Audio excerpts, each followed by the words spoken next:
Es hora de erradicar la desinformación y las falsas narrativas. Defendemos el buen periodismo que la ciudadanía ha buscado con tanta urgencia. Defendemos la verdad con periodismo. Somos la defensa. La verdad está de nuestro lado y la verdad siempre sale a la luz. Durante estos 6 meses hemos visto cada persona que nos ataca, cada persona que intenta desequilibrarnos o desestabilizar el gobierno, termina siendo culpable. Sale a la luz todo. Las conversaciones políticas con el señor Issa, pues se dará en el momento en que deba hacerse. Podemos rechazar mientras la presidenta de un movimiento llama, necesita, ¿no es cierto?, un diálogo, al siguiente día cae a dinamitar el expresidente Correa. Se denuncia un presunto mal uso de un carnet de discapacidad por parte del presidente del Consejo de Participación Ciudadana, Andrés Fantoni. ¿Cómo puede haber un tema de una compra de un bien usado con un carnet de discapacidad? No existe eso. Pero aquí estamos transparentando sin ningún tipo de inconveniente y todo el apoyo. Así como ustedes tienen ciertas dificultades en el mercado laboral al ser jóvenes y tener poca experiencia, así también la tuve yo al ser candidato. Mucha ingenuidad, mucha gente que pensaba que pues era demasiado joven, que no tenía la experiencia política, tampoco tenía la experiencia en el robo, así que eso fue algo positivo. Es impresentable y también de más sospechoso que después de 44 días se quiera hacer una acción de protección totalmente desnaturalizada, con fines políticos. Se presume que este tipo de acciones desnaturalizadas es para insertar las narices dentro de la justicia del Ecuador. Y esto es solo esta semana. Muy buenos días. Este viernes 31 de mayo cerramos el mes de mayo con este programa para hacer un análisis completo de todos los eventos noticiosos a nivel político en el país, darles una mirada, un enfoque objetivo, pero duro, frontal, de aquellos temas que han impactado a la ciudadanía y que obviamente tienen una profundidad o una incidencia en lo que va a pasar en las próximas semanas en el Ecuador. El país ha entrado en una suerte de modo electoral, tuvimos una declaración, una rendición de cuentas del presidente de sus primeros 6 meses que ha sido muy analizada, muy cuestionada, pero obviamente entramos a un periodo casi electoral en el cual ya muchos eventos están determinando cuál va a ser la historia del país. El caso de la señora Abad obviamente llama la atención y ha puesto a muchísimos académicos a discutir sobre si debe de darle el mando el presidente o no. Probablemente cause un hito histórico y un precedente que afectaría a la institucionalidad del país de manera muy fuerte. Pero bueno, vamos a hacer todo este análisis. Blanca Moncada, muy buenos días.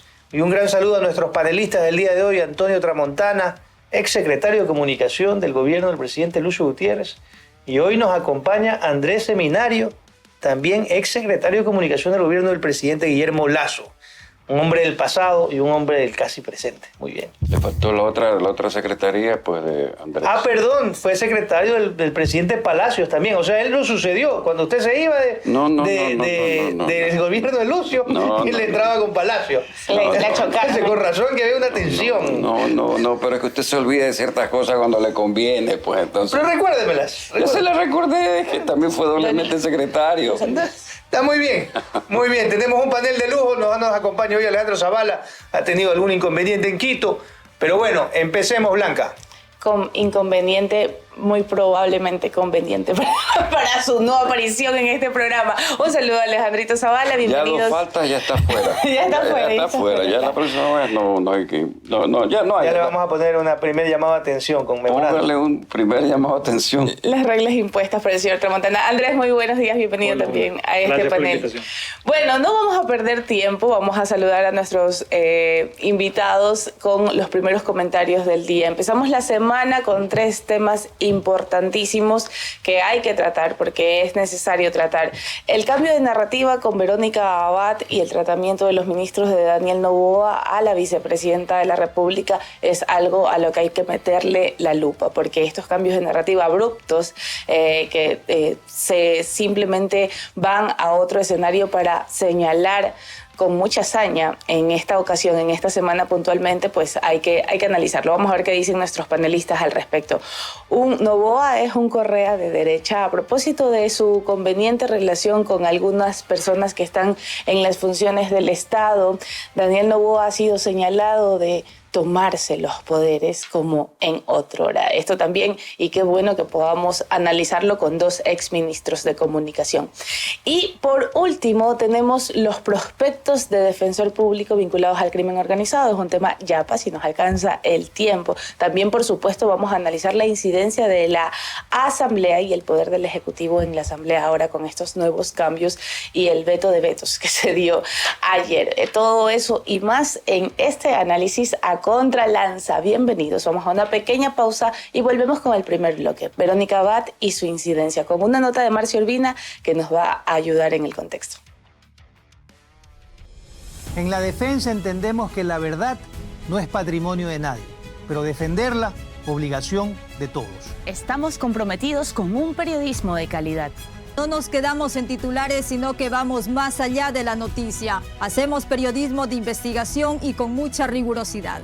Y aquí defendemos la verdad con periodismo. Eso es La Defensa. Nacidos para defender la verdad, con periodismo de rigor, precisión y veracidad. Un canal digital de análisis y crítica, con investigación de alta rigurosidad y una narrativa audiovisual moderna para llevarlos más allá de la noticia y acercarlos a la realidad. Es hora de erradicar la desinformación y las falsas narrativas. Defendemos el buen periodismo que la ciudadanía ha buscado con tanta urgencia. Defendemos la verdad con periodismo. Somos La Defensa. Esto es La Defensa. Esto es La Defensa. Si se ponen a pensar, esto es como nuestro Betty la Fea, pero sin la moda ni el romance. Seguramente recuerdan esto. Ella había mencionado de que tenía un gran amor por Israel, de que ella inclusive trabajó en Israel y de que ella quería trabajar por la paz en el mundo. Entonces pareció adecuado, de acuerdo a las preferencias de ella misma, y que públicamente lo decía, que vaya a Israel. Ella también debe tener mucho cuidado con lo que dice, porque lo que dice también puede ser algún tipo de causal. Y aunque quisiéramos saltarnos esta parte de la política ecuatoriana, no podemos hacerlo. El tema de Verónica Abad y el presidente Noboa no para y cada vez se pone peor. Solo que en esta ocasión no fue directamente él quien abrió la boca, sino sus queridísimas ministras y un viceministro. La persecución que vive Abad viene desde haber sido enviada a buscar la paz en Israel. El caso Nene, que Juan Esteban Guarderas le haya levantado una denuncia por hacer campaña antes de tiempo y que su binomio la tache de correísta. Y luego vimos que cuando Verónica se quiso defender, ¡pum! Es un acto de deslealtad, no solamente con el gobierno, con el señor presidente, sino con todos los ecuatorianos. En vez de ser agradecida y ejercer las funciones para las cuales fue designada, está todo el rato actuando en contra del Ecuador y cuestionando esta decisión. Y en estos últimos días, la narrativa pasó de Verónica la rebelde a Verónica la corrupta. Sería nefasto para el país que una persona que no comulga con la visión y con las acciones del presidente asume el poder, porque lo primero que hará en el primer día es revertir todas aquellas victorias que el gobierno ha tenido, especialmente en la lucha contra la impunidad y la inseguridad.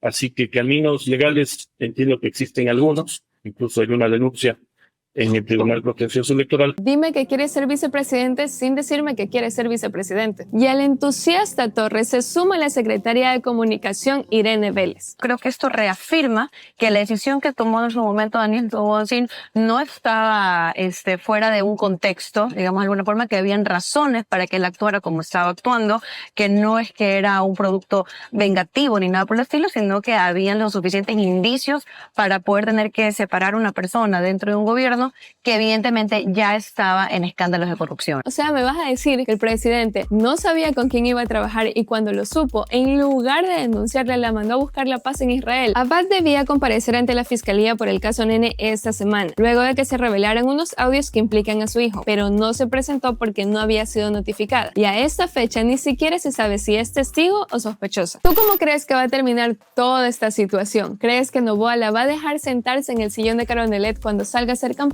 Déjalo en los comentarios. Bueno, se está fraguando, creo que una narrativa para poder sacarla a la señora vicepresidenta. El problema es que como hay declaraciones anteriores, estas comienzan a contradecirse y no hay una coherencia en la línea explicativa del gobierno. Yo entiendo y creo que el presidente se equivoca al cambiar cada vez que puede su versión sobre los hechos de esta señora, primero diciendo que ella quería irse a Israel, ahora que es corrupta, ahora que echaría atrás las victorias que dice el señor Torres. Realmente no sé qué victorias está hablando, porque me parecería que las victorias en temas de impunidad han sido de la Fiscalía General del Estado y no del Gobierno Nacional. Pero este tema se está traspasando y más allá de que la gente no le guarda mucha simpatía a la señora Abad, yo no la conozco, no le guardo simpatía, no comulgo con muchas de las aseveraciones que hizo durante la campaña. Creo que es parte de la demagogia que tenía esa campaña. Pero sin embargo estamos hablando de la institucionalidad del país que puede ser destruida. Y eso es lo que realmente me preocupa, de que por el deseo del presidente tener otra persona a quien delegarle el poder, terminemos destruyendo la Constitución y obviamente volviéndonos un país en el cual creemos que la ley no está hecha para adaptarnos a ella, sino que ella está hecha para adaptarse a nuestros deseos. Y eso es lo que me preocupa en esta situación. Andrés. Gracias. La palabra clave está en las narrativas, porque en esta sociedad del relato, el texto que acabo de publicar, la pelea es por quién cuenta de manera mejor, más persuasiva y más emocional una historia en particular. Y las historias son dinámicas, cambian en el tiempo, se deben ir ajustando a las necesidades que tengas. Luego, pasar de una versión de le gusta algo a la siguiente versión de es corrupta, es como una evolución natural considerando cuáles son los intereses que detrás de el emisor de la historia, ponerlo en contexto. Lo cual me lleva a un tema más macro por un instante y rapidísimo, y es, estoy convencido que la democracia no es otra cosa que un relato más, una invención de nuestro cerebro, porque es ahí donde se crean las historias, en el cerebro. Y siendo así, es una etiqueta para esconder en algunos países de la región y del mundo autocracias. Interesante. Antonio. Ya lo hemos dicho en este programa 20, ¿verdad? En el cual ya creo que estamos en 10.000 suscriptores. No te metas a pelear con una mujer, porque siempre la pelea no sales bien parado. Pero sí el presidente. Experiencia propia. De todas, experiencias narrativas que han llegado, argumentos que he vivido, pero esta pelea o esta situación, a mi modo de ver, no es conveniente, porque siempre va a haber, como muy bien lo señalas, Andrés, siempre va a haber un relato que se forma solo del hecho de esta, no sé si llamarla persecución, no sé si llamarla mejor carga montón a ella, que va a generar otro tipo de expectativa y otro tipo de percepciones en un electorado. Entonces, estas broncas parece que fueran pequeñísimas, pero al rato, a la hora, resulta que pasan una factura increíble. O sea, más allá de que ella pudiera ser culpable, no sé si es culpable, no sé si es inocente, no sé qué hizo, qué no pudo hacer, pero está en el huracán y el tiempo sigue su marcha. Han pasado 6 meses y de aquí hasta mayo del próximo año la pelea va a ser peleando. Ahora, yo en esto de lo que mencionabas de la narrativa y el relato, el gobierno tiene un gran megáfono, ¿no? El gobierno tiene un gran megáfono y toda la fuerza para intentar posicionar ciertas percepciones, no realidades, sino percepciones. Correcto. Pero en este particular relato, estas contradicciones creo que hacen agua un poco lo que quieren posicionar. Y hay otra situación de que la gente no le está creyendo. O sea, no está dispuesto, o no está completo el cuento, no se está comprando el cuento de que esta mujer es una corrupta. Porque luego, ¿cómo pones a una corrupta y no la denunciaste? La denuncia que existe en el caso Nene no la inicia el gobierno nacional. Eso hay que tenerlo claro. Y no la inicia la Fiscalía de oficio. La inicia una denuncia del colaborador el afectado, el individuo al cual le han pedido plata, ese es el que parece que perdió el cargo y dice, no, pues encima de que me sacaron mi dinero, me voy a quedar sin empleo, voy y pongo la denuncia. Entonces, hay muy poco de sustento sobre este relato que quieren armar. Y al final del día, yo sé que a la gente común no le importa mucho la institucionalidad, pero creo que sí la gente de opinión, que construye opinión en el país, tiene una responsabilidad de defender la institucionalidad. Pasamos de un gobierno como el de Lasso, en que fue atropellado por un juicio político forzado, que provoca no un rompimiento, la utilización de una herramienta constitucional como la muerte cruzada, pero al final del día provocó un caos en el país, provoca un impacto. Ahora, si la nueva vicepresidenta, póngase que Noboa se reelige y vuelva a cometer un error con su vicepresidenta, entonces ya son descartables, pues no, ya no. A menos que sea la esposa, la candidata. Pero déjame ir a una... O sea, ya sería terrible. Puede ser una opción, pero me daría mucha pena que en un país estemos gobernados como si fuera un hogar. Creo que el tema pasa por entender que las audiencias, los electores hoy son mayoritariamente jóvenes, y los electores jóvenes no tienen registros del pasado. Sus historias son de muy, muy corto plazo. Empiezan, se desarrollan y mueren. Y en ese sentido, lo que tú sí ves que se maneja muy bien desde la perspectiva comunicacional del gobierno es que tienen 3 fuentes de generación de historias. Las historias que te llevan al amor, al afecto, al agrado, al acercamiento. Las historias que te llevan al odio, ¿no? Y las historias de los memes. Creo que esa tercera fuente que en el pasado no veíamos de construcción de historias, esa tercera fuente te permite pasar del amor al odio con un amortiguador. Entonces, claro, dices A meses atrás, dices Z hoy, pero sigue siendo parte del mismo abecedario. O sea, creo que la comunicación del gobierno es lo que le permite todavía estar a flote. Creo que tiene una buena aceptación el presidente, que no se compadece mucho de lo que ha hecho, porque cuando uno ve las cifras, ya los números reales, ciertamente no estamos mejor que en el 2023, que fue un año caótico, pero no estamos mejor que en el 2022. Y estamos muy lejos del 2021 en cifras de violencia criminal. Si uno compara enero a abril del 2021 versus enero a abril del 2024, el incremento de la violencia ha sido del 170%. O sea, más violencia en el 2024 que en el 2021. Entonces se vende, pero y ahí es donde creo que hemos caído en un olvido colectivo y de decir, no, es que son muchos años los que hemos venido en esta crisis. No, señor. Fortuito. No era así. La pregunta. ¿Qué? ¿Fortuito o construido este olvido del que hablas? Yo creo que es construido. Te voy a poner un ejemplo cercanísimo. El informe a la Nación, ¿cuál es el análisis que se hace post-informe a la Nación? Uno de los consultores que fue consultado, perdón por la redundancia, fue un diseñador de modas. La discusión del informe de la Nación se derivó hacia si los zapatos eran los correctos o eran los incorrectos. ¿Eso qué hace? Es la construcción de un meme para abrirte del mundo del odio o del amor, del que hablaba hace un instante. ¿Pero tú crees que fue deliberado lo de los zapatos? Nada es casual en la vida. Todo es causal. Interesante. Y con respecto al cambio de narrativa puntual, Andrés, de los ministros, esto también es causal. O sea, con respecto a Verónica Abad. Lo que pasa es que creo que a ratos no terminamos de ver el panorama completo y solo vamos recibiendo capítulos, pues es como una serie, ¿no? Va recibiendo capítulos que se van resolviendo en ciertos detalles en la siguiente emisión. Estamos todavía ante el despliegue de una narrativa que no ha sido totalmente expuesta. Ahora, yo no sé, y como decía Antonio, la gente en esta situación, ¿apoya al presidente o apoya a la vicepresidenta o apoya la institucionalidad? Que simplemente se haga lo que dice la Constitución.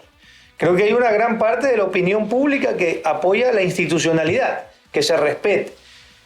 yo no sé si hay apoyo para la vicepresidenta, pero yo no veo apoyo público para que el vicepresidente, además de sus funcionarios, ¿no verdad?, para que se la baje a esta mujer a lo que cueste lo que cueste. Si resuelve el problema de seguridad, sí, no pasa nada. Chao. Es que está condicionado ese problema, pero independientemente yo creo que el cargamontón no va a ser bien. Porque usted se da cuenta, es una mujer que la tienen acorralada y al tenerla acorralada, palo aquí, palo acá, palo arriba, palo abajo. Entonces, ¿qué es lo que usted piensa? O sea, que la quieren sacar, que hay un cargamontón por las marimbas timbas, por así decirlo, pero si ese es el juego, que lo mantenga, pero va a haber el resultado. ¿Eh? Pero mire usted, ¿no? y ahorita y usted que es feminista, de esa sororidad selectiva que yo menciono siempre, ¿no? Cuando hay alguna mujer feminista que me cae bien y es atacada, entonces hay que defenderla, ¿no? Violencia política. La señora Fritzsche a decir violencia política, me atacan. ¿Quién es más atacada que la pobre mujer de la vicepresidenta? Esa es una mujer que ha sido, pero desde el Estado, a decirle que es corrupta, a decirle que es que es desagradecida, a decirle que es desleal. O sea, tiene un ataque sistemático por parte del gobierno, y yo no veo ninguna feminista defendiéndola, porque obviamente no es porque no coincidan, sino porque no les agrada. Entonces se vuelve se evidencia, por decirlo de alguna manera, este feminismo selectivo. Yo apoyo a las mujeres que me caen bien, y aquellas que no me caen bien, que le den palo como sea. O sea, es decir, interpretan a las Barbies para que estén ahí. O sea, si es una Barbie, sí la defiende. Si no es Barbie, dale palo nomás. No necesariamente, solo que a veces la mujer que está ofendida no es de la ideología política de las feministas. A eso se refiere Gabriel Martínez. Pero no se trata de aquello. Sí hay una actitud un poco de mirar, de analizar de ciertos grupos de organizaciones no gubernamentales que están dedicadas a la defensa de derechos, que actúan a conveniencia, pero no es menos diferente que cualquier bancada o cualquier... Pero Blanca, la pregunta es, ¿quién califica si hace bien su trabajo en el exterior y quién descalifica si hace mal el trabajo? Esa es la pregunta. Al parecer lo está haciendo el mismo gobierno. De verdad, o sea, ¿quién califica y quién descalifica? Andrés, ibas a decir algo. Es que esto no pasa por ser mujer o ser hombre o ser claro. Tercer sector. Al final es simplemente agarrar... Yo creo que sí. Miren ahorita lo que el gobierno se ha usado, las críticas a la señora Sade Fritzsche, la han utilizado o la han defendido diciendo que hay violencia política. La señora Diana Tamaín tiene demandado a un periodista, a Roberto Aguilar, lo tiene demandado en el Tribunal Contencioso Electoral por violencia de género, por un artículo. Entonces, sí se utiliza mucho esta herramienta, ¿no? De decirle de que no poder criticar a una mujer en sus funciones porque se comete violencia. Pero en el caso de la vicepresidenta, nadie está diciendo eso. Al final del día, yo creo que o sea, intentando ver, la suerte de esta mujer será definida, uno por la voluntad del presidente, porque no creo que el presidente está determinado en sacarla. No se lo ve con ganas de recular por ningún lado. Pero también va a estar definida la posición que tome la opinión pública, porque si la opinión pública hace y levanta los brazos sobre esto, entendiendo estos medios de comunicación, gente que opina, que tiene alguna relevancia sobre lo que pasa en el país, no va a haber manifestaciones para defenderla a esta señora, eso es evidente. Si mañana la sacan, es un cualquier día normal en la ciudad y en el Ecuador. Pero si aquellos que creen que la institucionalidad, no la señora Abad, sino como se llame, debe de ser defendida, caen en la narrativa de que está bien cambiarla por X o Y razón, porque supuestamente va a echar atrás los logros. ¿Cuáles son? ¿Qué es lo que va a hacer para atrás? Eso es lo que queda mucha duda. Porque supuestamente tiene actos delincuenciales que nunca fueron denunciados por el gobierno. O sea, el gobierno a la señora a robo sí le pone una denuncia al secretario de la administración. Pero a esta señora que también dicen que es corrupta, no le ponen una denuncia. Entonces yo creo que hace agua la teoría del gobierno. Más allá del relato como lo pinten, no tiene consistencia. Interesante. Pero tampoco tiene final aún. No. El día de mañana, si la opinión pública dice que está mal, vas a ver que cambia Deus Ex Machina. Aparecerá una solución de la nada que cambiará el final de la historia y será un final feliz para quien deba hacerlo. ¿Electoralmente creen ustedes que esta persecución a la señora Abad le afecta al presidente? En alguna medida yo sí creo. Mínima, pero ahí va a estar esa medida. Quiéralo o no, y además dentro de la opinión pública, si fuera el caso, ser feminista, aceptarle una vicepresidencia al señor debe ser cosa ya bastante que pensarlo. O sea, lo pensaría cualquiera. O sea, imagínate pues mandar al Polo Sur y esas son las funciones que tiene que cumplir. Pues ya está sentado una jurisprudencia que nunca había existido. O sea, nunca había existido. Entonces, anda a gobernar el Polo Sur con los pingüinos, te vi bien, y con las ballenas, pues. O sea, una mujer que acepte la vicepresidencia corre el riesgo de que la mande lejos. O sea, lo vio mal de relancina y sabe que le cayó mal. O destaque mucho y diga, no me gustó, ya está. O una presidenta que mande a su vicepresidente a cualquier lugar. Sí, también. Es de doble vía. Sí. Es totalmente de doble vía. Y aquí lo preocupante para cerrar el bloque. Hay que preguntarle a la gente con quién está. Con Barcelona. Con Barcelona. Eso siempre, digo, claro, esperamos tiene que decirlo. Pero lo importante de aquí es más que ¿estás de acuerdo con que el presidente la baje como sea o que se respete la institucionalidad? Que es incluso hasta un ejercicio para que cuando los candidatos escojan a una vicepresidenta, lo hagan con un poquito de seriedad, pues, con un poquito de formalidad. Te lo pongo así. Que tú como ciudadano, ¿qué beneficio recibes de la vicepresidencia de la República? Ninguno. Gracias. Bien. Pero hay mucha gente que puede decir, recibo un perjuicio. Una siguiente pregunta. Un perjuicio del gobierno. Tú como ciudadano, ¿qué recibes, qué tangibilizas como institucionalidad?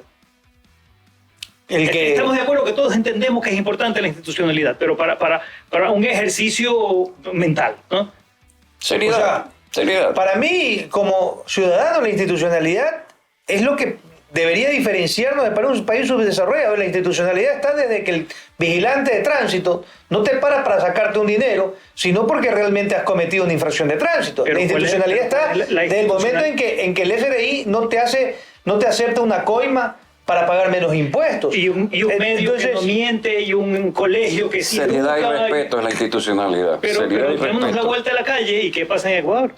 Pero es que eso es lo que justamente hay que cambiar, porque si no... No te digo que no. A tu pregunta es, si el día de mañana tienes que pedirle a la gente que tome una decisión, va a tomar la decisión basado en cuál opción le genera mayores beneficios personales.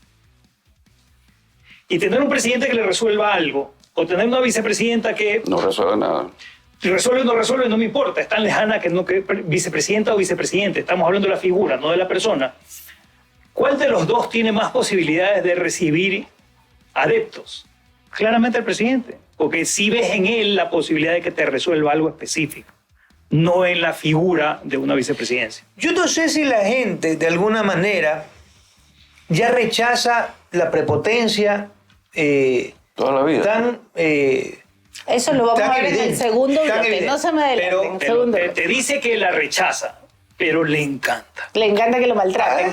Bien, yo iba a cerrar este bloque diciendo solamente algo puntual. Es inaceptable que ya aparezcan supuestos expertos en derecho constitucional a defender que Verónica Abad no necesariamente tiene que agarrar el cargo del presidente de la República. Y esto es tácito, hay voces que se dividen, pero la ley es la ley. Cuando el presidente se ausenta, ¿quién tiene que tomar el cargo? No, pero más grave aún es que algunos digan que no tiene que pedir licencia. Así es. Y que puede ser candidato a presidente, lo cual es una aberración absoluta en una democracia y lo cual presenta hasta problemas prácticos, ¿no? Porque ¿cómo puede decir?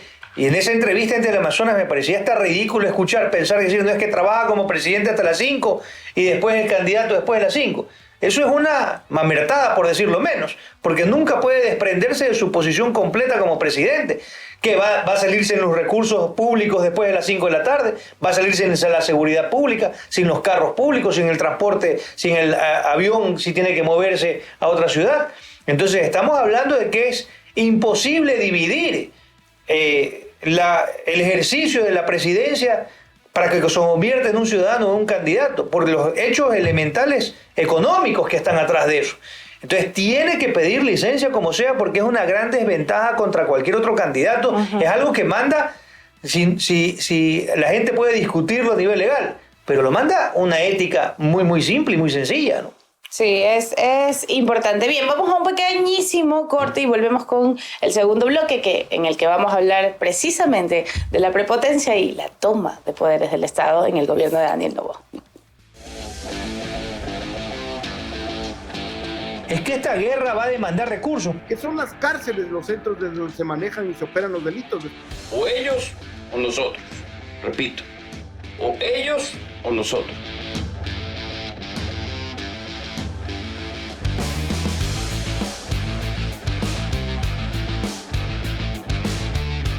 El día viernes yo también opino. Y aquí, escuchen.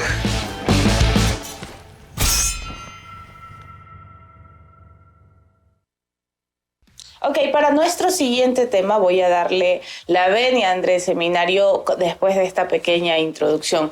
Noboa es un Correa de derecha. La implicación del Poder Ejecutivo en ciertas funciones del Estado ha dado de qué hablar las últimas semanas, sobre todo. Diana Tamaint, la presidenta del Consejo Nacional Electoral, tiene un hermano nombrado cónsul en Nueva York. Mientras que Álvaro Román, quien ahora preside el Consejo de la Judicatura, fue abogado personal del presidente en muchos casos contra su ex esposa. Sigue, aunque no implícita, la relación con Guarderas, ahora con su señalamiento, el señalamiento de Juan Esteban a la vicepresidenta convenientemente y muy atemporalmente en el Consejo de Participación Ciudadana por supuesta infracción electoral. Podemos seguir de largo, incluso hay un nuevo nombramiento importante que es noticia este 31 de mayo, mediante decreto 284, el presidente Daniel Noboa designa a Alba Guevara Bárcenes como directora general de la Unidad de Gestión de Regulación. Guevara es esposa de Guillermo Ortega, el juez del Tribunal Contencioso Electoral que conocerá la apelación del movimiento Construye que fue eliminado. Bien, ¿qué piensas, Andrés Seminario? ¿Cuál es la pregunta? ¿Que es Noboa un Correa de derecha? No. A propósito de Daniel Noboa es Daniel Noboa. Coincido. Creo que su impronta es diferente a las anteriores y está clarísimo. ¿Y con respecto a la toma de poderes? Eso es un ejercicio de quien está en la presidencia desde la época de que volvimos a la democracia contemporánea.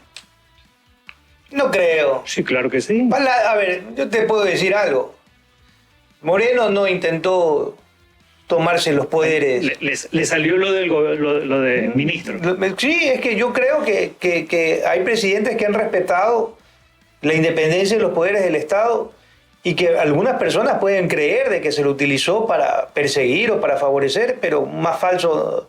La evidencia muestra la falsedad en esas argumentaciones. No tanto así de que en el último periodo, en los últimos meses de gobierno de Moreno, el caso Las Torres termina involucrando a ministros del gobierno de Moreno que fueron, que están inmersos en ese caso, y algunos fueron, el caso del secretario de la Administración, temas muy penosos dentro de la administración de Moreno. Entonces no se puede hablar de que todos quieren controlar el aporte público cuando la misma oficina de la Fiscalía persiguió no delitos, no personas, pero sí delitos que probablemente habían cometido ciertos funcionarios. La clave está en una palabra que usaste. Y voy a ir a la sociedad del relato de nuevo por un instante. El dato no mata el relato. Y permítame un ejemplo pedestre que se sale totalmente de esta conversación, pero que hace el punto. Veníamos en un vuelo de regreso a Ecuador con mi esposa. Estábamos los dos sentados, y estaba en la ventanilla, yo estaba en la mitad y había un espacio vacío a mi izquierda. Se sienta una chica y cuando se sienta la vemos que saca de la cartera unas gotitas y se las toma. Y a los 10 minutos saca de la cartera unas gotitas y se las vuelve a tomar. Y luego empieza a rezar y nos cuenta durante 4 horas de viaje el pavor que le tenían los aviones. Y yo le digo, oye, pero a ver, si vamos a la data, por cada 10 millones de pasajeros de avión solo mueren 12. Claro. Por cada 10 millones de pasajeros de auto, mueren 12.000. Las probabilidades de que mueras impactada por una vaca son mucho más altas las posibilidades que... Pero ¿qué pasó al final de los 4 vuelos? Mi esposa, que no tenía miedo de las 4 horas de vuelo. ¿Qué pasó con mi esposa, quien no tenía miedo de volar? Generó pánico a los aviones. Porque le vinieron contando esta historia de la tragedia, de las malas experiencias que esta chica que se había sentado junto a nosotros, y además la vimos nerviosa tomando pastillas y rezando Padre Nuestro y demás. Es el relato. Y en ese relato, en la historia democrática contemporánea del Ecuador, sí, quien tiene el poder quiere tener todo el poder. Lo cual nos lleva al tema de prepotencia. Decimos que está mal, pero a todos nos encanta. Yo no estoy en ese todos, la verdad. Soy una periodista muy crítica de las personas que estando en el poder se toman absolutamente todo. Y bueno, pues estamos hablando de hechos, ¿no? De hechos puntuales, porque decir, ay, Noboa tiene el poder. No, Noboa tiene incidencia a propósito de sus amistades en las funciones del Estado que no son precisamente el Ejecutivo, y estamos narrándolo de esa manera. Antonio Tramontana, ¿usted qué va a decir? A ver. ¿Va a defender a Noboa porque usted... No, eso lo defiende Alejandro. Alejandro la defiende, esa ya es tarea de Alejandro, no mía. A ver, cuando nunca se ha estado en el poder y se llega al poder, uno cree que tiene que ser lo non plus ultra y comenzar a extenderse. Pero no es la persona, ¿sí saben? Es el sistema. El círculo que lo rodea. Entonces, cuando el círculo lo rodea y le dice, hay que ir más allá, vamos a durar 500, 1.000 millones de años, esto de aquí es lindo, tú eres precioso, ¿sabes qué? El zapato te hizo bien, mira que el zapato... ¿Sabes qué? Se pierde el horizonte, es fácil perder el horizonte. En el poder es fácil perder el horizonte. Lo digo porque lo viví. Y usted también lo debe haber vivido. Y también Pero yo no perdí el horizonte. Bueno, no lo sabemos si lo perdió. ¿Saben qué? Me parece... ¿Qué es lo que perdió? ¿Qué es lo que perdió? El escenario puede haber perdido. Creo que ahí, no, ciertamente el poder, como cuando uno está involucrado, uno se envuelve en un grupo de gente, en un grupo de colaboradores, en un espacio en el cual ¿Y usted qué se pintan diferentes realidades a lo que piensa el ciudadano de cada día. Creo que uno siempre tiene que tener un cable a tierra y tiene que tener la madurez para poder entender de que lo que percibe al interior del gobierno es muy distinto a lo que se percibe en una calle o en una plaza o en una universidad. Entonces, el gran problema que tienen los gobiernos es que sentados ahí creen que está bien hacer lo que hacen, de incrementar su capacidad o su ejercicio de poder, pero realmente la gente no lo ve conveniente o lo critica cuando no tiene... Lo único que la gente lo puede soportar es cuando tiene resultados. Y por eso es que a Correa, a pesar de todo, la gente lo soportaba y le tiene todavía una popularidad importante. Porque se tomó los poderes, era prepotente, era un autócrata, pero daba resultados. Había medicinas, había construcciones, había obra pública. Entonces, la gente está dispuesta a renunciar a la democracia siempre y cuando tenga resolucionado sus problemas. Y ese es lamentablemente, para mí en este caso, aquí lo de resolver es un cuento. No hay una tangibilidad sobre estas grandes soluciones que se están presentando. Entonces, estamos, claro, ante tal vez comemos más cuento que antes, o la sociedad come más cuento que antes, pero no se puede decir que hay obra vial cuando lo que se ha puesto un puente Bailey. O sea, eso es coger y magnificar algo chiquitito que uno... O sea, ¿usted cree que cuando yo fui ministro de Transporte y Obras Públicas le decía al presidente, baja para entregar un puente Bailey? Por amor de Dios, era ridículo invitarlo al presidente para entregar una obra de esa magnitud, pues, ¿no? Eso era, creo que el ministro vaya, y a veces ni el ministro. Entonces, pero ahora se vende como un gran logro, algo minúsculo. Y puede ser que, como ustedes dicen, la gente come más cuento que antes, ¿no? Pero se puede empachar. Sí. Hay dos temas ahí que son importantes. El primero, estamos utilizando como unidad de medida de bien o mal, como unidad de medida moral, el que seas o no, ¿cuál es la palabra que estamos usando? Prepotente. Y creo que no va por ahí, primero. Y segundo, tal vez el puente de Bailey en el río, ¿en dónde lo pusieron? En el río Pano, ¿puede ser? No, ahora fue en Santo Domingo, Río Blanco, me parece. Que encima era una obra que quedó 95% plazo, ¿no? Está bien. ¿A dónde quiero llegar? Digamos que ese puente para nosotros en Guayaquil es poco importante. Pero para quien vive ahí, es muy importante. Entonces, creo que otra de las cosas que debemos entender es que Ecuador debe tener un relato general en el cual todos consensuamos, pero también tiene microrelatos particulares desde la perspectiva de las causas, de los segmentos de población, de las problemáticas que tenemos que resolver. Entonces, es un ecosistema muy complejo, que todo debe apuntar hacia un mismo fin, un mismo objetivo. ¿Cuál es el problema que veo hoy? Que el objetivo es de carácter electoral. Y de hecho, de nuevo, históricamente muchos presidentes en Ecuador han pensado que en campaña debían preocuparse del elector, pero en funciones debían preocuparse de ellos. ¿No? Y pruebas al canto no tengo que nombrarlos. Sobran. Exacto. Entonces, creo que ahí está el botón que debemos aplastar para entender realmente si va bien o no va mal. ¿Por qué?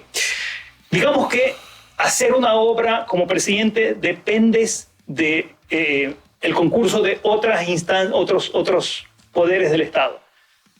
Desde el punto de vista positivo, el ciudadano debiera reclamarte si no tratas de negociar, consensuar, arreglar con los demás poderes del Estado para lograr esa obra que lo beneficia a él. Pero es que eso no es verdad, porque hay obras que son y temas que son de competencia absoluta del Ejecutivo. No son verdades excluyentes. Sí, no, claro, pero hay algo que sí debería de preocupar mucho y que yo creo que la gente como no lo siente y no lo ha magnificado como tal. Pero la eliminación de Construye, del partido político, la suspensión del partido político por esta falta administrativa, de la cual el presidente mencionó que era una basura en el ojo, o sea, luego dijo que él era un muy mal enemigo, que luego que suspendan a un partido político, a cualquier demócrata debería de preocuparlo, comulgue o no comulgue con ese partido político, porque eso es simplemente empezar a decir yo elimino la participación o mi posible competencia. Entonces son hechos políticos que solo se logra teniendo poder en otras funciones del Estado, que justamente su separación está dada para que evitar esa manipulación o esa influencia desde la presidencia para afectar a otras personas y para que la cancha esté un poco más nivelada. Entonces no es un tema menor, no es un tema de simplemente verlo a nivel de que cualquiera lo haría. Es de que tenemos que intentar pensar de que esa separación de poderes existe desde que se creó el concepto de república, justamente para no tener gente con todos los poderes y que aprovechándose del poder que tiene perjudique a otras personas, ¿no? Y no es algo que podamos decir esto ha pasado históricamente, porque cuando nosotros miramos hacia la historia es real, pero se supone que iba a haber un cambio. Y hay dos momentos de Daniel Noboa precisos, Andrés está como hay dos momentos de Daniel Noboa importantísimos. Dicen el Nuevo Ecuador. Que ahora lo usan como byte. El Notel dice, soy un pésimo enemigo. Y en su discurso del 24 de mayo, él hace una puntualización que casi todos pasaron por alto, excepto aquí en la defensa, que lo tratamos el día lunes. Y él dice, a todos los que quieran venir contra este gobierno, nosotros vamos a señalarlos y les vamos a dar... O sea, él lo dice entre líneas. Pero ¿quién es la audiencia de esas frases? Sus opositores políticos, no son por los supuesto. Electores. Bueno, son los electores. No, son sus opositores. Te metes conmigo y vas a ver... No son los electores. No son los electores, no son los ciudadanos. Claro, la audiencia de eso ahí es cualquiera que quiera ser candidato a la presidencia de la República. Cualquiera que quiera irse en contra. Y miren, y no quiero ser especulativa, pero Jan Topic se bajó de la candidatura y todos dicen que por algo... Yo creo que si lo sentamos a Jan aquí y le decimos que se bajó porque le tenía miedo a otro candidato, va a decir que no es verdad. Sí, obvio, porque Jan no le teme a nada, porque es el Rambo de la... Pero no. Hasta allá yo sabía que había llegado. Y me parece contraproducente, y es importante traer este detalle, que Correa, el más autoritario de todos los presidentes contemporáneos que ha tenido la República del Ecuador, le haya llamado aprendiz de Calígula Noboa. O sea, eso fue lo que nos llamó la atención para traer este tema. De nuevo, son parte de las historias. Preguntemos afuera en la calle quién es Calígula. Claro, no lo saben, pero a ver... Pero yo te digo algo, el que acuña de que cambiamos un autócrata... De que la historia que conocemos de Calígula no es necesariamente la historia verdadera. Claro, bueno, todos, o sea, hay un concepto colectivo de Calígula, un emperador degenerado, ¿no verdad? Que destruyó su ciudad y que simplemente satisfacía sus deseos sexuales, sus deseos, digamos que sus perversiones, ¿no? Y que era un hombre malvado. Ese fue Nerón. El problema de Calígula es que no gobernó porque se creía un gladiador y pasaba todo el tiempo en el Coliseo Romano. Pero claro, usamos las etiquetas porque creemos que hay allá afuera ciertas historias asociadas a esa etiqueta. De nuevo, en la sociedad del relato, ¿qué es lo que está haciendo el gobierno? Está construyendo su mito particular para Daniel Noboa y su mito particular para el gobierno de Daniel Noboa. Por eso digo, regresando a la pregunta inicial, ¿se parece? No se parece, tiene su propio impronto. No, pues sí tiene parecido con Correa. Claro, sí tiene la similitudes. Formita esta de conmigo no te metas. Miren, yo les voy a contar algo muy off the record que supe. El conmigo no te metas es muy parecido a vamos por la calle, nos para un vigilante, bajamos la ventanilla y le decimos... Tú no sabes quién soy yo. Eso no es... Le decimos, Andrés Seminario no hizo eso. El punto que voy es que eso no es de los políticos. Eso es parte de la cultura, de la viveza criolla de los ecuatorianos. Del funcionario público. No. El ciudadano que se salta la fila, que se cruza la roja, que baja la ventanilla y le dice al vigilante cómo arreglamos, está actuando bajo un concepto cultural de viveza criolla. Está demasiado callado Tramontana. A mí me asusta cuando usted está muy callado. ¿Por qué no dice, estoy de acuerdo, no estoy de acuerdo con que Noboa Yo lo resumo todo ya por los años de experiencia, ¿verdad? A ver. Una cosa es tener 36 años, otra cosa es tener más de 36 años. ¿Los 36 lo dices por mí? Por todos ustedes. Es que me vio, entonces... Yo soy la única que está es verdad. en ese rango. Esa es la pura y neta verdad. Cuando usted tiene 36 años, se cree que el mundo lo puede arrasar, que se puede ir contra todo el mundo, decirle al uno al otro. Pero ya cuando pasa los 36 y le han pasado demasiadas cosas, usted ya va mesurado, continuo, con mucha prudencia, y usted sabe hasta dónde se mete, usted sabe hasta dónde pelea. O sea, ¿qué pelea quiere tener? Usted escoge lo que quiere. Otra encuesta parte de la... Por eso estaba callado, ¿vio? Ya veo. Parte de las características de los gobiernos actuales, nacionales y algunos municipales en Ecuador, es que tienen chicos jóvenes cuya creencia sobre la variable tiempo es muy corta. Claro. En el pasado, y de hecho... No recuerdo quién me contó esto, está en un libro. Tú no te peleas con la iglesia porque la iglesia está preparada para luchar miles de años. Las catedrales se construyen durante miles de años. Curas pederastras en acusaciones, sin embargo la iglesia persiste. Ahora, regresando a muchos funcionarios de Ecuador hoy, son muy tácticos. Tú los ves, son muy tácticos. Las cosas empiezan y terminan bien o empiezan y terminan mal, pero van a lo siguiente. No están pensando en 5 años, están pensando en el ahora. Yo creo que sí, pero también porque la realidad nos dice que las noticias en el Ecuador duran una semana y esto es, siempre hay un problema adicional y se cambia el foco de atención y entonces todo es muy dinámico. Pero cuando uno ve posturas por parte del gobierno en las cuales el anterior secretario de Comunicación, Izurieta, sale sin empacho a decir de que habían abierto las compuertas de Mazar para tirar el agua, sin empacho, sin pedir disculpas por la mentira que le metió a la nación.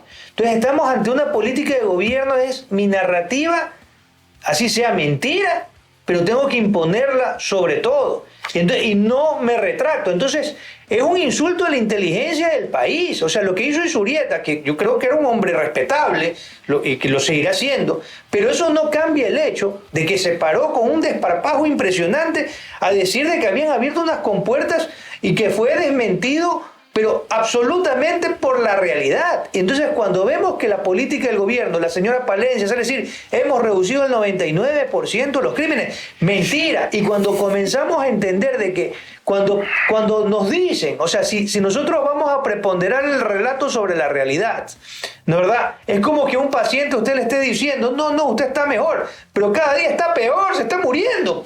Entonces, a mí me parece muy grave de que desde la función pública se mienta con tanta audacia.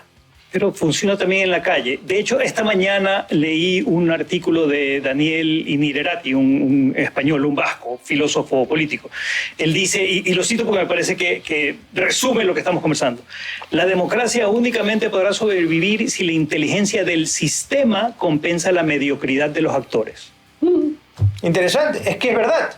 Estamos ante una situación en la que yo no probablemente en la época en la que usted fue secretario, en la que en la primera secretaría con Palacios, las formas en que se comunicaba eran diferentes, las redes sociales no existían, y entonces había, pero uno no sentía de que salía un presidente como Palacios o Noboa a mentirle de una manera tan audaz a la gente. Entonces, yo creo que había ahí un nivel de... La diferencia, Gabriel, no es que no salieran o sí salieran a mentir. La diferencia es que hoy es más fácil comprobar si es cierto o falso lo que están diciendo. Pues es verdad. Es más fácil, pero ustedes que... Y viviste ese cambio. Usted ha sentido de que...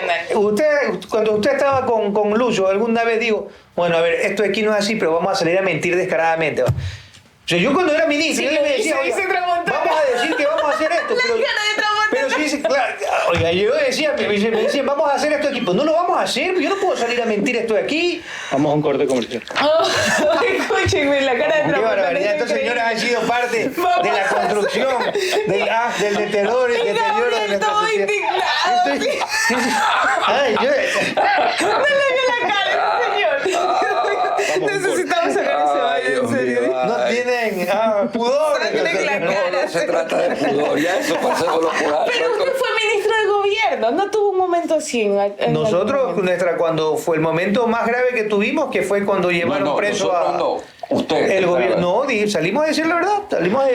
Porque yo por primera vez en la vida. Yo particularmente creo que hay casos en los que es tan evidente y la verdad va a llegar en una semana o en 2 semanas que uno no tiene sentido. ¿Y pandemia? En pandemia yo no estuve a cargo de la comunicación de la parte de pandemia. No me digas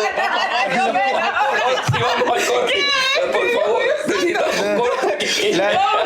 Escúcheme. Lo de la pandemia, lo que era mi responsabilidad, las vías estaban abiertas, nunca hubo desabastecimiento, hicimos un gran trabajo de corredores logísticos, y así que ahí nos concentramos en trabajar, gente que puso nuestros directores provinciales el pecho a las balas. Hay una realidad, Gabriel, y para todos y quienes nos ven, en la sociedad del relato importa más la historia que la veracidad. La historia intelectual. A ver, yo te pregunto ahí algo, y a los dos. Coincido plenamente que la parte del relato se impone. A veces es imposible ir en contra del relato. ¿Cómo luchas contra eso? Con un mejor relato. No hay otra. O sea, una mejor argumentación. Muy sencilla. Pero lo que pasa es que la gente, la data dura a veces no. El relato no es dato. Es que la clave está en Aristóteles, retórica 380 a.C. Para persuadir necesitas 3 elementos: etos, logos y patos. La reputación del emisor, de quien habla, del gobierno o del presidente. Eso es el emisor. El logos, que es el contenido, es la información factual que te da el soporte, y la emoción que generas. Saca uno de esos elementos y pierdes la persuasión, pierdes la capacidad de relatar correctamente. Para mí, storytelling no es otra cosa que transmitir emocionalmente información. Sí. Entonces, claro, Mira los últimos informes de vivimos del cuento. Tú pudiste haber puesto la sociedad del cuento, pero preferiste poner el relato porque es más... No es eso, no es el cuento. Pero perdóname, vives en la historia en una historia creada por tu cabeza siempre. La realidad no existe excepto lo que se construye en tu cerebro. Y tú decides cómo es esa realidad. ¿Cuál es el tema? Una vez que has decidido cómo es tu realidad, te vas a juntar con gente por tu sesgo de confirmación que reafirme que lo que tú crees es lo correcto. Y yo te puedo mostrar toda la evidencia necesaria que demuestra que estás equivocado, pero tú lo que vas a hacer es rechazar mi información y seguir pensando que estás en lo correcto, porque si hay algo que nos gusta, además de ser prepotentes de vez en cuando, ya le añadí el de vez en cuando. Usted es un pelucón guayaquileño, por eso dice eso. Totalmente. Pero Andrés Seminario abrió este debate diciendo, pero sí pasó en todos los gobiernos. ¿Qué pasa? No, pues Andrés. También hay que ser crítico, hay que ser crítico. Bien, les digo. La encuesta sobre Verónica Abad ha tenido hasta estos minutos 65 participantes. ¿Estás de acuerdo con que Daniel Noboa se baje a la vice de la toma del cargo presidencial cuando él vaya a hacer campaña? No, es hostigamiento. 71% de los participantes. Sesgo metodológico. En la pregunta dice, ¿estás de acuerdo que te bajes? ¿Sí? Hagamos la misma pregunta diciendo, ¿estás de acuerdo que se vaya por corrupta? Que es la otra historia. Pero es que no sabemos si es corrupta. ¿Cómo vamos a poner eso como medio de comunicación responsable? Es lo que interpretan allá, es lo que interpretan los que están en la audiencia. Enfrentemos las dos historias. Vamos a hacer el ejercicio mañana. Mañana, sábado. No, el lunes pongamos la otra pregunta. En voces. Fraccionada como que se vaya. Que se vaya por corrupta. Pero vamos a hacerlo. Yo sí puse sí que se vaya. Sí, pero no, que se la vaya.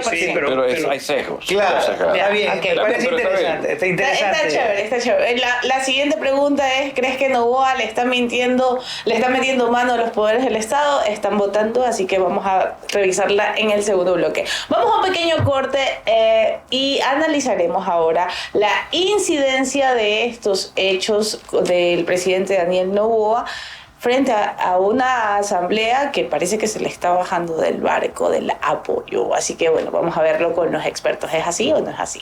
Un pequeño corte y volvemos.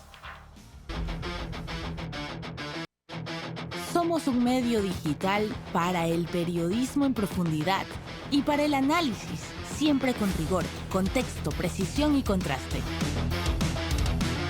Es hora de erradicar la desinformación y las falsas narrativas.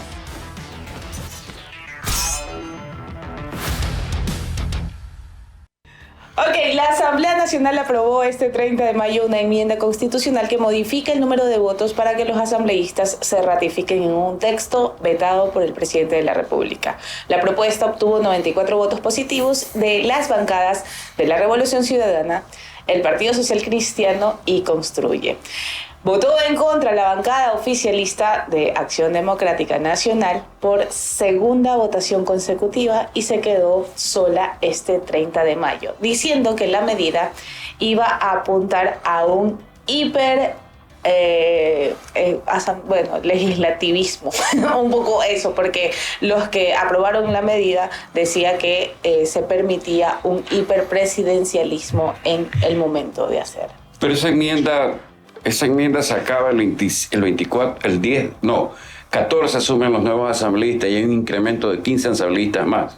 Exacto. Entonces no sirve para nada. Pero no sirve para nada a futuro. A futuro, pero políticamente, haciendo una lectura legislativa, es importante decirlo que esto llega en el marco del veto que recibió el proyecto de ley que decía que la gente que estaba investigada por presunta corrupción y que estaba en prisión preventiva podía seguir siendo funcionaria pública y pedir licencia sin sueldo, ¿no? Que fue muy criticado a propósito de que decían algunos legisladores como Vicente Tayano que no tenía que ser un veto total, sino solo un veto parcial. Esto significa, señores, y aquí empieza el señor Tramontana este bloque, que el presidente Daniel Noboa está perdiendo adeptos en el legislativo.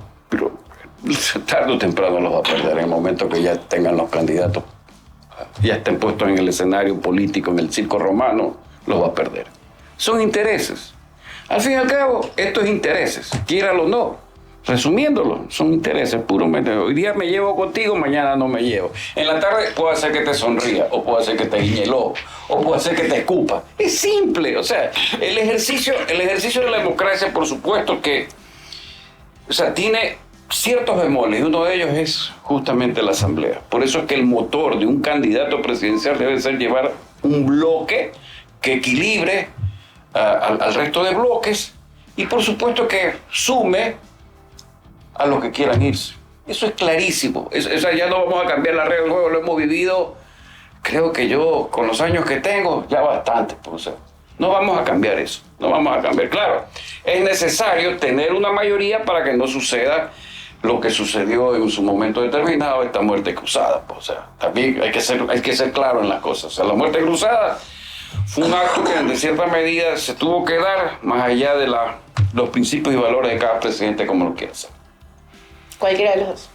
Creo que lo preocupante de esto es que pueden nacer iniciativas del legislativo que pueden afectar el presupuesto del gobierno nacional. Y aunque hay una prohibición expresa en la Constitución de que solamente pueden nacer propuestas que afecten al presupuesto desde el Ejecutivo, desde la Presidencia, hemos observado cómo esto de aquí no sucede en la práctica y se mantiene. Y entonces hay leyes que terminan generando gastos para los cuales el gobierno no tiene la capacidad de generar esos ingresos, a menos que ponga más impuestos, a menos que elimine algunos subsidios, a menos que haga alguna situación adicional. Hay mucha propuesta demagógica que suena muy bien. Entonces, ahora mismo hay una propuesta en la cual se está indicando que la jubilación mínima tiene que ser el salario mínimo vital, lo cual es completamente loable. Nadie va a decir de que tiene que ser inferior. El problema es que si eso se compadece con la realidad económica del IES, y si el IES no puede hacerlo, pero por ley debe de lograrlo, entonces, ¿cómo va a hacer para poder completar esa diferencia? El gobierno tendrá que darle el dinero al IES para que pueda poner los subsidios, las jubilaciones a ese mínimo.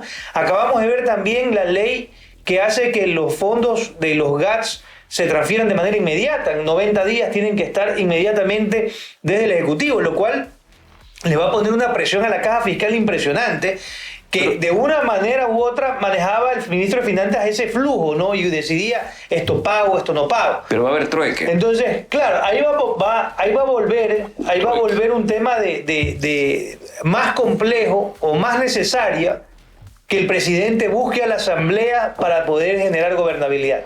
Lo que yo creo que el mensaje es claro. Tú te fuiste, el correísmo le dijo, nos utilizaste, te aprobamos todas tus 5 leyes, ya después nos diste el adiós y ahora ya no nos necesitas, cuidado, si nos vas a necesitar porque vas a necesitar los votos para poder, o nosotros vamos a dominar esta situación porque ahora vamos a ratificarnos con menos votos en las leyes que aprobemos.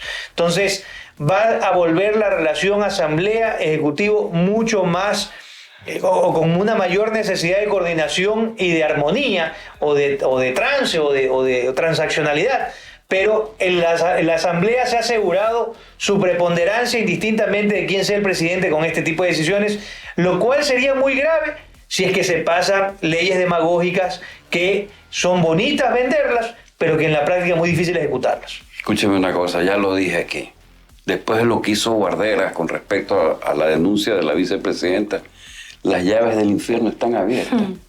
Entonces, si usted ya abre las llaves del infierno, prepárese cualquier cosa. Prepárese todo lo que usted muy bien cita y prepárese para muchas cosas más. Claro, podrían mañana pasar una ley que diciendo, se va a reelegir, bueno, pone una ley que torpedee completamente su próxima administración. Lo cual es grave, o sea, no estamos pensando en función del país, sino simplemente de una contienda política, ¿no? O del hígado y la bilis. Yo creo que se resume todo en una palabra: poder. ¿Quién tiene el poder? En eso se resume. ¿Cómo sales de ese círculo vicioso? ¿Cómo lo conviertes en virtuoso? Lo que decía Gabriel, teniendo proyectos en que ambas partes, más los electores, estemos todos de acuerdo en que se debe hacer. Pero ahí viene el problema de las nuevas generaciones, ¿no? ¿Por qué pensar en 10 años si tenemos que resolver hoy? Claro. O ayer. Exacto, y ser muy táctico. Entonces, necesitamos, y lo vengo diciendo hace algunos años, necesitamos un nuevo contrato social en Ecuador. Llámalo como quieras. Llámalo contrato social, llámalo acuerdo, gran acuerdo nacional, ponle el nombre que quieras. Pero necesitamos ponernos todos de acuerdo en 2 o 3 líneas rojas que no se pueden tocar. No importa quién esté, no se pueden tocar. Y eso no está sucediendo. Yo creo que de hecho, que las están imponiendo. ¿Por qué nos pusimos de acuerdo en el tema de seguridad? Porque era invivible Ecuador. Pero no porque todos queríamos realmente trabajar en ese tema en particular, sino que las circunstancias nos llevó a ponernos de acuerdo en ello. ¿Por qué funcionó lo del COVID? Porque en su momento todos queríamos salud, ¿no? La circunstancia nos obligó a ello, pero Ecuador no puede seguir siendo un país de reacción a circunstancias. Tiene que, en algunos temas, hacer propuestas de largo plazo y todos tener el arresto de decir, yo me la banco, yo estoy de acuerdo, vamos. Yo creo que en eso hay alguna coincidencia en lo que es la política comercial exterior. A largo plazo, el correísmo aprobó el primer acuerdo comercial con la Unión Europea. Durante la época de Moreno se trabajaron en otros acuerdos, principalmente lo de China, que lo concluye con éxito es Lazo, ¿no? Y que este gobierno lo que hace es ratificarlo en la Asamblea. Pero ahí se nota que, al menos en política comercial exterior, hay una coincidencia de todos los gobiernos que tenemos que tener mayor apertura, ¿no? Algunas bancadas contrarias, pero en el gobierno de Correa ya se firmó este primer gran acuerdo con la Unión Europea. Entonces, en eso se ha demostrado, digamos, que hay política de Estado que ha sobrevivido a los diferentes gobiernos. No es que llegó Moreno y dijo aquí cerramos, no avanzamos, no es que llegó Lazo y dijo aquí cambiamos. Creo que en eso se ha demostrado algo de coincidencia general. La pregunta es cómo permea una política de comercio exterior a los ciudadanos. Teóricamente debería de dar resultados a nivel de creación de empleo si es que realmente crecen las exportaciones. Ahora, hay una claridad de que este problema económico, que ya comienza a ser casi igual que el problema de seguridad, ya la gente es como pasó con el COVID, ¿no? El COVID cuando inicia la crisis, todo el mundo pensaba en salud. Pero pasaron unos meses y comenzaste a tener hambre. Entonces ya no es tan importante la salud. Tengo que salir a vender mis colas, tengo que salir a vender mis cosas. Entonces ya me importa ya no me importa es contagiar. Claro. Entonces era la incertidumbre de contagiarme y morirme contra la certidumbre de no comer hoy día. Correcto. Entonces, yo creo que estamos llegando a ese punto y ahí es donde no se ve mayor decisión del gobierno, porque están esperanzados que venga una inversión extranjera que no va a llegar, al menos no en este periodo, y no hay ningún esfuerzo de inversión pública. Entonces yo creo que el problema dentro del gobierno de Noboa es que el Nuevo Ecuador no sabe para dónde camina. ¿Qué es el Nuevo Ecuador? O sea, ¿hacia dónde cuál es el Nuevo Ecuador? El Nuevo Ecuador es extractivista, no es extractivista, es minero, no es minero, es turístico. Y de hecho esos son los cómo. Lo importante es ponernos de acuerdo en el qué. ¿Qué quiere ser? ¿Qué quiere ser cuando seas grande? Claro, y esa es la gran pregunta que creo que Noboa no contesta. Yo creo que Correa tenía un plan, equivocado no, pero tenía un plan. Cambiar la matriz productiva, tenía algunos proyectos importantes. Se fue deteriorando justamente por esta ambición de tener todos los poderes del Estado, que los tuvo controlados de alguna manera. El gobierno de Moreno hizo una gran refundación y de nuevamente trabajar en que los poderes del Estado no estén concentrados desde el Ejecutivo. Ese fue el gran esfuerzo, recobrar esos elementos de la democracia como la libertad de expresión que había sido conculcada de manera violenta en el gobierno de Correa. Y obviamente tomó decisiones económicas importantes como la eliminación progresiva de los subsidios, que ahora no se lo hace porque es costoso políticamente, pero que al final del día es la única forma de tener un presupuesto equilibrado que le permita tener algo de plata para dar servicio. Entonces, yo creo que aquí en este nuevo gobierno, se sigue ponderando la política sobre lo económico. Y mientras eso suceda, vamos a tener, el país no avanza, el país está contento en no avanzar. O sea, y nuevamente lo de la mentira. Por ejemplo, salir a decir lo de los nuevos 100.000 empleos. Y no está en ningún lado. No hay 100.000 empleos en ningún lado. Entonces, yo creo que nos estamos conformando con que nos mientan y con eso vivir tranquilos, ¿no? Nos dicen que estamos bien y bueno, estamos bien. Creo que la clase política ha mal entendido un tema particular. Correísmo o anticorreísmo no es una ideología. El correísmo no es una ideología, es una causa, como es el ambientalismo, como es el feminismo. Y tú te adhieres a las causas, pero te puedes separar de ellas también. Sin embargo, la destrucción del correísmo sí la convirtieron casi que en una bandera ideológica. No va por ahí. Es que no va por ahí. Y no ha añadido pruebas al canto. Mira cuántos...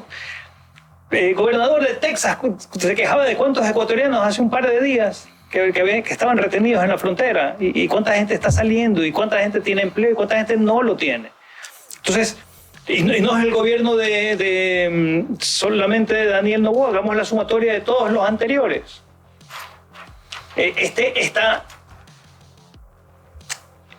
Voy a usar la etiqueta, reinstitucionalización del país. ¿A dónde nos ha traído? Más allá de afectos y desafectos con el personaje, con el personaje de Rafael Correa, ¿a dónde nos ha traído? ¿Al ciudadano está mejor o no? Es que depende de qué momento, pues. Hoy, ¿el ciudadano está mejor o no? Con la panza llena debe estar mejor, pero ojalá la tenga. Los niveles de servicio, creo que el ciudadano está mejor después de ciertos procesos que le han dado una tranquilidad para vivir, ahorita por la delincuencia obviamente no, estamos acorralados, pero el gobierno nadie le gusta vivir bajo un autócrata que el día sábado decide quién te cae bien y quién te cae mal, pues. Y a quién voy a hacer investigar, a quién voy a perseguir, o sea, no podemos aceptar eso como un modo de vida normal. No podemos aceptar que la política dicte el día a día del ciudadano. Claro, es que estamos de acuerdo, pero no podemos dictar, no podemos estar tranquilos cuando el que tiene el presidente es, claro, el hombre más poderoso probablemente del país, pero que debería enfocar sus poderes en el servicio. O el más débil también. Puede ser el más débil, dependiendo de cómo utiliza sus herramientas. Claro. Pero no puede utilizar sus herramientas para determinar, por ejemplo, contratos. No me cae bien este señor, termina el contrato. No me cae bien esta persona, entonces ábrele una investigación, mándale al SRI, mándale a la UAFE. O sea, tenemos que entender de que el ejercicio del poder no es para atacar a mis enemigos, sino para intentar servir a los ciudadanos, y que un verdadero demócrata va a ser criticado y tiene que recibir con altura esas críticas. Entonces el problema es que ahorita estamos ante una posición de que no me digas nada, ¿no? No me digas nada porque te voy a perseguir o porque te vuelve impopular. Era la misma intolerancia que tenía Correa. Cuidado, nos estamos confundiendo y vamos a terminar regresando al pasado. Ojalá que no sea así. Puede ser que el presidente Noboa dé muestras de una mayor de ser un hombre demócrata en el futuro, ¿no? en sus próximas acciones. Pero lo cierto es que hay cosas que hablan de él que deberían de preocupar a los ciudadanos que no te afectan a ti. No te afectan a ti, pero es como el pensamiento, ¿no? De esta gran decía, se llevaron a los negros, pero yo no era el negro, entonces no me importó, y así continuadamente, ¿no? Que no me importaba porque no era conmigo. Y así le pasó a muchos empresarios durante el correísmo. La gente lucraba, la gente ganaba plata, había inversión pública, todo el mundo estaba ganando plata. Se le cargaban a la prensa, no importa, no es conmigo. Pero cuando ya llegaron por ellos, entonces ahí sí, no, defiéndeme, por favor. Ese cuidado, si no aprendemos de la historia, estamos condenados a repetirla. Si no entendemos que somos un país tribal también. También, totalmente. Bien, vamos a votar, señores, porque se nos fue el tiempo, pero valió la pena. Ha sido un gran programa de aquí. Bien, Andrés, un poco la metodología del final del programa es que nosotros hacemos un voto a favor o en contra frente a la pantalla del tema analizado. Okay. Entonces, en primera instancia, obviamente, Verónica Abad es el tema. Entonces, ¿cómo plantearíamos la pregunta, mi querido Tramontana? ¿Votamos o no votamos por eso? Ya, ¿por qué? ¿Por qué? Por nada. No, en serio, o sea, porque es... A ver, plantea la pregunta. El tema era el cambio de narrativa, de cómo pasó Verónica Abad de querer ser la pacificadora de Israel a la corrupta que siempre lo supimos. El tema es cuál de las narrativas tiene más credibilidad, cuál de las dos tiene más tracción. Claro. Aquí hay un tema importante y es entender que tienes dos opciones, o tracción o distracción. ¿Para qué lo estás desarrollando? Importante, pero tenemos que votar a favor o en contra, como la plantearíamos. No sé, si hay tracción o distracción en el caso. Absolutamente neutro, porque no sé qué es lo que va a terminar pasando. Estoy de acuerdo. ¿Estamos de acuerdo con que se saque a la vicepresidenta como sea? Bueno, esa no es la pregunta. Esa no es la pregunta. Como sea, no trates de cambiar la pregunta. Ya la pregunta fue hecha y el voto está. El voto está, dice que acá votan así cuando quieren acá cuando quieren votar. Pero ¿cuál es la pregunta? A ver, nosotros... ¿Qué es más importante, la institucionalidad o la necesidad del presidente de cambiar a su vicepresidenta? Sí, por la institucionalidad, voy por la institucionalidad. Ya, vamos a hacer dos preguntas en esta jornada. Sí. Si Verónica Abad estuviese involucrada en un caso de corrupción y se verifica que ella en efecto conocía lo que estaba haciendo el hijo en esta investigación, ¿merece terminar la jornada como presidenta de la República en campaña? Pero estamos sesgando. No, pero estamos haciendo dos preguntas. Es que estamos planteando el escenario, ¿no? Claro. No podemos decir... Vamos a la siguiente, por favor. Vamos a la siguiente, es muy difícil. Sí. ¿Está de acuerdo con que los ministros de Noboa aupen su persecución a Verónica Abad? Yo no estoy de acuerdo. Ok, nadie no vote. Ahí está, ¿sí? Gabriel Martínez. ¿Qué tipo de pregunta sesgada es esa? Está bien, pues. Todo vocero secundario, un ministro es un vocero secundario, el presidente es el vocero primario. Todo vocero secundario tiene que estar alineado a los mensajes del vocero principal. ¿Pero te parece que han manejado bien la comunicación con respecto... No fue la pregunta. La pregunta de la comunicación, sí estoy de acuerdo. Esa es la pregunta. ¿Les parece que han manejado bien la comunicación con respecto al incidente de Verónica Abad, al Verónica Abad Affair? Nosotros, a cómo se ha manejado la comunicación con Verónica Abad, no estoy de acuerdo. ¿Cómo se saca usted? Ya vote, ya no hable. No estamos de acuerdo. Yo no estoy de acuerdo, porque no creo que ha habido. Andrés otra vez no votó. Ahí así está. Es. Me abstengo. Como ex secretario de comunicación. Bien pensado. Bien.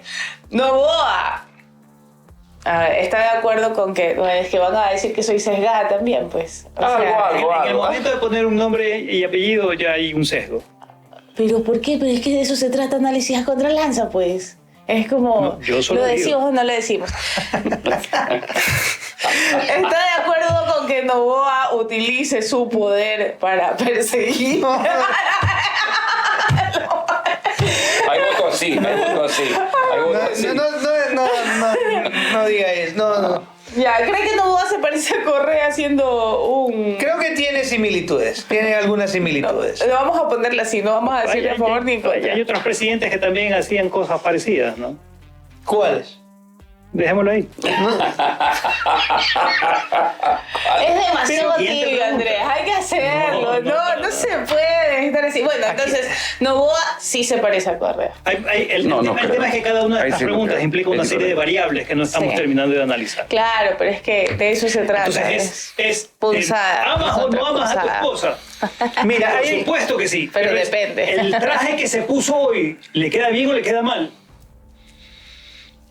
Mira, hay algo que yo creo que se parecen y que los dos han entendido el poder de la comunicación como ninguno de los otros presidentes que han tenido en medio. A Correa y Noboa. Totalmente. Con claro, las diferencias de que la comunicación de Noboa obedece a una realidad actual de redes sociales, de mensajes cortos, de sus audiencias. Que son diferentes que las que tenía, pero Correa era un gran comunicador, videos largos, tipo documentales y todo este esfuerzo, digamos que de posicionarlo como el gran salvador de la patria, ¿no verdad? También un culto a la personalidad de Correa. Y ahora tenemos a un presidente que también invierte mucho en publicidad de diferentes formas, ¿no? O sea, las formas son distintas, pero al final del día coinciden en apuntalar mucho su comunicación. yo creo que ni Moreno ni Lasso le dieron ni los presupuestos ni la importancia a la comunicación como debieron, ¿no? O sea, no en el sentido primero de que si vas a comunicar necesitas plata, si no haces nada. O sea, esa es la realidad y tienes que intentar ceñirte una estrategia, que yo creo que en eso se ve más disciplina en cualquiera de estas dos personas que en lo que pudo haber hecho Moreno y en lo que pudo haber hecho Lasso. O sea, obviamente no te voy a pedir que seas infidente sobre la relación con el presidente Lasso, pero probablemente de lo que será un hombre muy difícil de que siga las líneas trazadas de alguna manera y los acuerdos digamos que comunicacionales planteados. ¿Quieren una infidencia? Permíteme. Adelante. Te lo cedo. Aquí están las infidencias. Ahí está, Andrés Seminario, La Sociedad del Relato, recién lanzado. ¿Dónde lo pueden encontrar? Buena pregunta. En Expreso lo encuentras. Vi que Rayuela lo estaba vendiendo. Rayuela en Quito, sí. Rayuela en Quito. ¿Y aquí en Guayaquil? Todavía no lo sé. Bueno, ya escríbanle por... va a imprimirlo. Sí, pues sí veo que tiene que venir.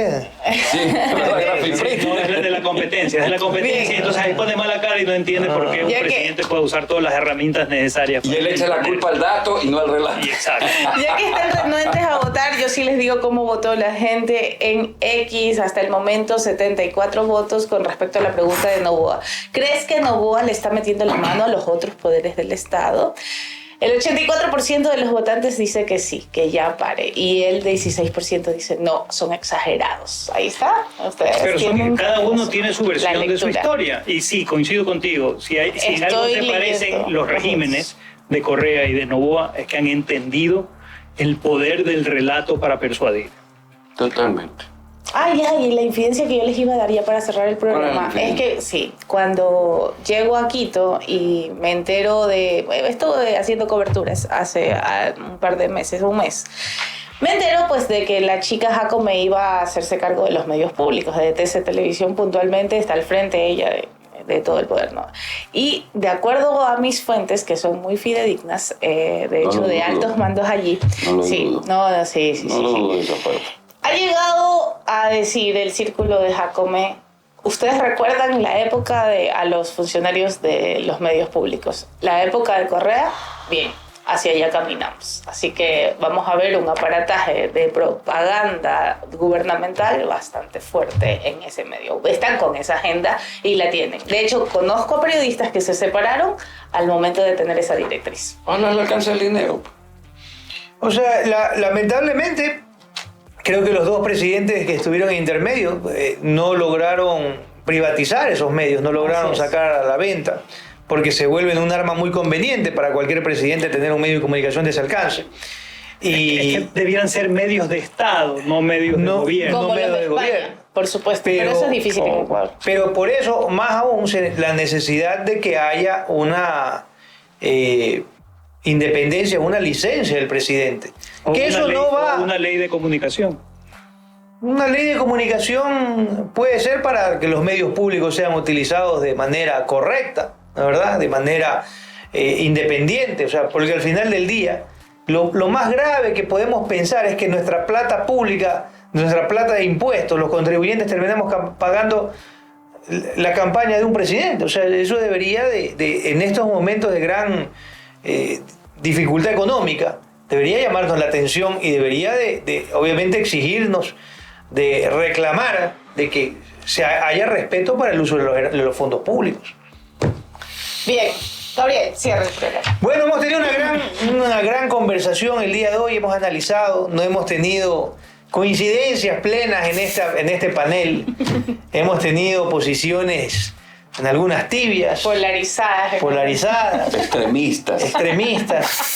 Pero lo cierto es que así presentamos nosotros el enfoque a las noticias y a los eventos del país, con una mirada objetiva, con diferentes posiciones, con diferentes perspectivas y con un análisis lo más profundo y lo más sincero desde nuestro conocimiento y de nuestra experiencia.